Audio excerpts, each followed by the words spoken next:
Every time Birdman is mentioned, 1917 appears. Every time someone speaks of 1917, Birdman pops up. One's a showbiz comedy drama, the other's a World War I action thriller. One has a title that tries too hard, the other one doesn't try at all. They have nothing in common except one gimmick. Look at these people, look at their eyes, they're all sparkling. Both use the continuous shot look, as if there wasn't a cut. Which is not unique to them, but they're the biggest dogs in the pound. And everyone's got an opinion about which one pulled it off better. You know, what has to happen in a person's life for them to become a critic, anyway? I asked my subscribers for their opinions in a poll and the results were as close as I expected. Too bad that 56% of you are wrong. It's 1917. It pulls it off better. It pulls it off. There are passionate arguments on both sides. Birdman is about theater, so long takes make sense in that setting. 1917 is a straight get from point A to point B mission, so long takes enhance immersion. Birdman is playful and meta, so it earns the gimmick. 1917 is gritty and realistic, so it earns the gimmick. Who's going to convince whom like this? No artistic justification is inherently more plausible than the other. At this point, it's just a debate club exercise. The only way to get this over with is by taking a detached, cold, hard look at the visual style of each film. How each of them solves the long take challenge. Before anything, let's get technicalities out of the way. No, neither movie is a single take, nor do they even pretend to be. 1917 has a cut to black at the 66-minute mark, dividing the film into two large chunks. Birdman opens with 3 shots, it has a 101-minute stretch, a 42-second interlude with 11 shots, then the 8-minute final scene. They were sold as one-shot films and here we are. Now I'll analyze the direction of each movie. I'll assume you have watched them both, so I won't describe their stories. All that matters is, which film was more successful in the extreme long take style, and why it's 1917. Why in God's name did you have to choose me? Both films clock 119 minutes in length and feature heavy doses of walk and talk. And that's basically as far as similarities go. Birdman is shot in 1.8.5 and its most blatant visual trait is a rocking camera which floats to and fro almost incessantly.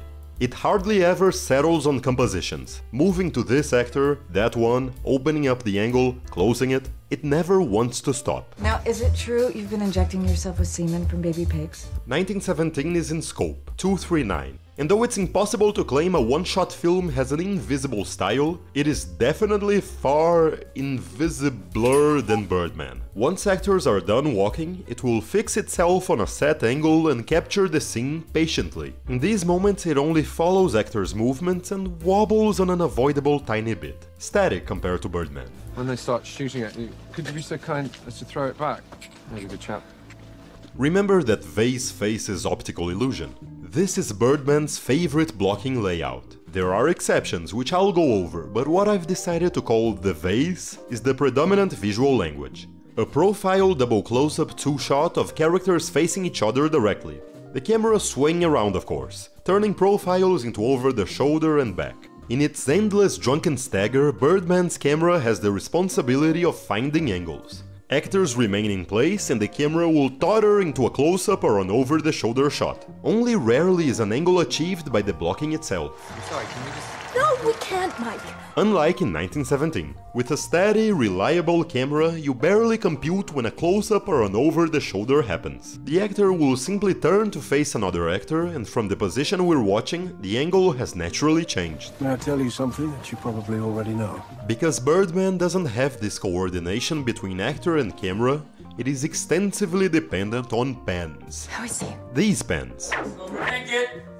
New information arrives without the camera being in the right position to capture it naturally, so we abandon the previous angle to go find a new one. I thought that was a pretty fun crowd. Or when actors are too far to make the vase, then it's panning time. 1917 does pan a few times, to find another actor in the scene, or to reveal the next objective. You alright, mate? Hey, it's alright, it's okay. Birdman will connect two sides of the room by panning. By the way, I'm not pregnant, so there's one thing you don't have to worry about. While 1917 prefers to create a route, like following this rat here, which leads the actors and the camera to the other side, where they interact with objects and shit goes down. After panning, another solution to find a new angle is circling the camera around the actor. Both films do it. In a more inspired moment, the camera arcs around Regan as he delivers a monologue. You think it's just to make the wordy bit more stylish, but the movement has led us to Mike, who steals the scene. Did you replace my gin with water and... In a similar moment in 1917, Schofield shakes hands with Blake's brother. We close in on the handshake and circle. You think it's just to emphasize the male tears moment, but it's revealed the camera was also taking aim at the piss tree, where the movie will eventually conclude. 1917 also arcs to highlight Blake's death and to build tension in the no man's land. Birdman does it during its rehearsals. Compare this table reading with actors sitting down and the camera running around to the soldiers in the truck. In the first truck angle, every speaking character is visible, filling the screen, and our silent lead still gets the center. The second angle does the same, but even more impressively, taking full advantage of the scope shape. They share a flask, focus Rex to the background as they talk about it. Rec back as Schofield returns the flask.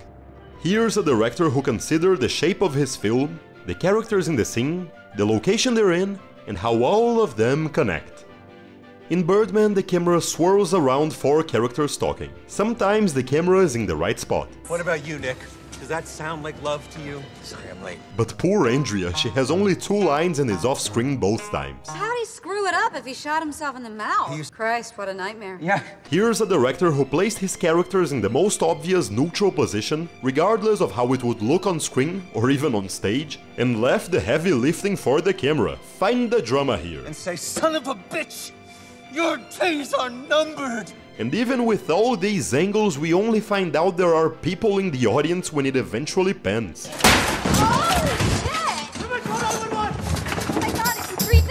Birdman has scenes with much better direction. Scenes with actual collaboration between camera, actor and location. Here's one. Regan goes for a beer and is called by Jules, off-screen. The camera fights against everything inside it and remains on Regan. He guides us to a chair, revealing Jules in the back, naturally. As they talk, this part of the table is visible on the margin throughout. Nothing wrong with that. But it pays off when Jules shows him her toilet paper. I'm not explaining. This angle showing both actors fluidly achieved was ideal for this prop. Perfect. But then Jules shows him her phone, and it doesn't get along at all with our precious angles, so... The camera circles Regan and finds a spot between them. Almost. Nailed it with 2 characters, 1 prop. But not 2 props. I'll give it a B. 1917 has a clever solution to show characters something without demanding much from the camera. Colin Firth's only scene has him framed by our leads, the camera pushing in slowly. He shows a map, we do a small tilt. Tilt back, the camera never stopped approaching. The push-in has both added gravitas to the general and brought us close to the second map.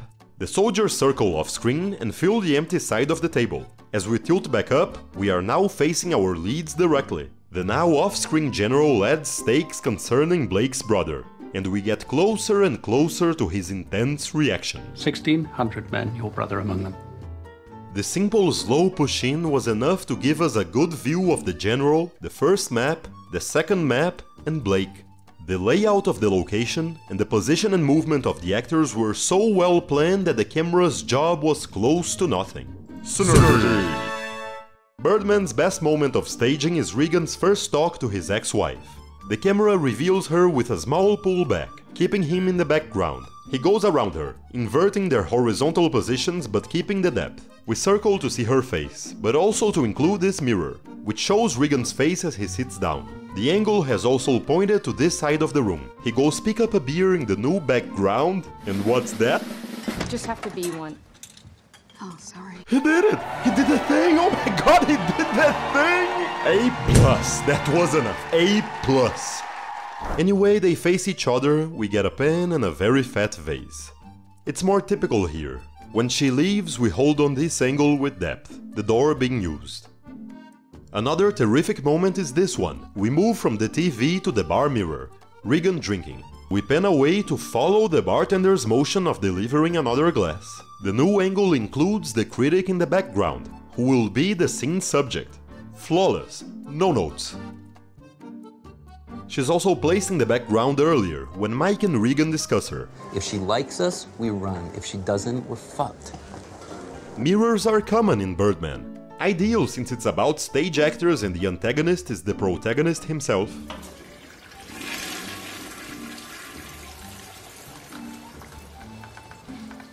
Since they allow the camera to capture something on the other side of the room without moving, they're responsible for some of the best and most discreet moments of staging in the film. No, you did good, I'm kidding. Did great. In case you'd like a whole video about how movies use mirrors, you're in the right channel. Here's another one for background doorways. Since we're here, since you love video essays about cinema, join my Patreon. You'll love it. Also please like and subscribe. These are the best ways to get more videos like this. Moving on, look at this frame. Mind how Blake and Schofield fill the entire width and height of the screen. A perfect angle, then Mark Strong goes to the back and invites a new stage in the story and, look at that, his height in that particular spot also fits perfectly within the frame. It's a layered E. Schofield joins them in the back and, keeping our distance, we follow with X-ray vision through a building, while catching some Tommies taking a wee-wee. The camera's distance then was planned by keeping in mind Schofield's kneeled height in the foreground, Strong's height in the middle ground, and the height of the Whiz boys here. And I'm not kidding when I say that the pissers are world building. The camera's casually capturing world building as it follows our characters, as it does in the very beginning when the walk and talk allows us to take in the soldiers' camp life and the wires. Well, I'll make sure to relay your displeasure to command. A few times the camera pulls back, away from Schofield, or allows him to move away. And we follow him laterally from further back, showing the environment in full, with ample room for information in the back, the middle and the front. The camera captures this rich characterization of their world almost by accident. I don't expect Birdman's world to be in any way as detailed, but they could have found a better way to show it rather than simply panning to something for 1 second. The camera always being too close also hurts. When he's marching in his underwear, we get an angle from further back, but what we see isn't individualized or well captured, and it goes by too fast. Sir, where are you going? Sir! If you want greatness, watch 1917's farm scene again. Those 10 minutes are a masterpiece of staging, framing and movement. It uses aperture framing, off-screen space, depth, precise blocking, let's go over it. The location is presented in a frame within the frame. Angles are open enough to allow us to follow the duo and take in the place, as is typical. After checking the house, we follow Schofield outside. Mind how this open part stands out, more on that later. Some little world building and we end up on the milk. Notice what happens when we follow the milk drinking movement. We find Blake coming from the house. The entire route Schofield took has fluidly led us to this angle, which shows both our leads from the front and a geographical connection to the previous location. An off-screen sound calls and the camera answers, first time we seek here. We follow the planes through the gaps in the barn, and we end on that opening we could see from the beginning, meaning that this hole had multiple utilities. It calls our attention through contrast, it gives Schofield a passage to go outside, and it gives us a screen to watch the dogfight. And how do we make these characters go from watching the planes to almost getting hit by one without making them look like twits standing idle as a plane flies straight at them? By blocking the plane from their view, in this case, using this elevation on the ground. When the plane goes back on screen, it's a surprise for them and for us, meaning that not only were this house and this barn built to perfectly host the events, both on ground and on air, but the entire location was chosen because it fit the drama geographically. Literally, geographically. Everything here has a triple purpose, all the way from the topography down to the gaps in the barn. This is what the long take was invented for. Perfect mise-en-scène. Just to be fair, I must say that the scene when they escape the mine looks pretty awkward and devoid of danger. The long take style didn't work at all here. But I will conclude by saying that 1917 tried. Birdman didn't. This film saw the challenge of the long take and took it seriously. It went through the trouble of creating a working, living universe, placing and moving the actors, and finding the only correct angle. While that film figured that the camera could get by on its own, and it did, but this looseness comes at the cost of proper composition and staging. Birdman's exceptions are the moments of harmony, while 1917's exceptions are the moments of seeming improvisation. That should indicate something. Fuck off, Lance Corporal.